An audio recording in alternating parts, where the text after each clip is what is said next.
या न्यूज बुलेटिनचे सहप्रायोजक आहेत गोकुळ. कोल्हापूर जिल्हा परिषद अंतर्गत पाचगाव मतदारसंघातील निवडणूक यंदा रणधुमाळीपेक्षा विकासाच्या ठोस मुद्द्यांमुळे केंद्रस्थानी आली आहे. ईर्ष्या नको, विकास पाहिजे, पाचगाव झकास पाहिजे हा नारा आता केवळ घोषवाक्य न राहता पाचगावच्या रस्त्यांवर, चौकांवर आणि गावाच्या वेशीवर झळकणाऱ्या होर्डिंगमधून जनभावनेचा स्पष्ट आवाज बनताना दिसत आहे. शिवसेना उद्धव बाळासाहेब ठाकरे गटाचे अधिकृत उमेदवार विराज हिंदुराव पाटील यांनी निवडणुकीत व्यक्तीपेक्षा मुद्द्यांना अग्रक्रम दिला आहे. कचरा व्यवस्थापन, प्राथमिक आरोग्य केंद्रांची सुधारणा, महिला व नागरिकांची सुरक्षितता, पिण्याच्या पाण्याचा कायमस्वरूपी तोडगा आणि दर्जेदार क्रीडांगणांची उभारणी हे प्रश्न त्यांनी थेट केंद्रस्थानी आणले आहेत. आश्वासनांची खैरात न करता काम करून दाखवणारे नेतृत्व पाहिजे ही ठाम भूमिका त्यांनी मतदारांपुढे मांडली आहे.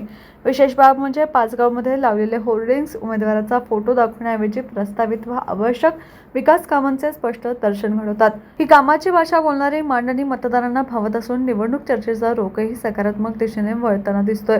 गावागावात, चौकात आणि चहाच्या टपऱ्यांवर विराज पाटील यांच्या नावाची चर्चा चांगलीच रंगू लागली आहे. आरोप प्रत्यारोपणापेक्षा विकासावर भर देणारी ही निवडणूक पाचगाव गटासाठी नवा पायंडा ठरेल अशी भावना नागरिकांमध्ये उमटत आहे.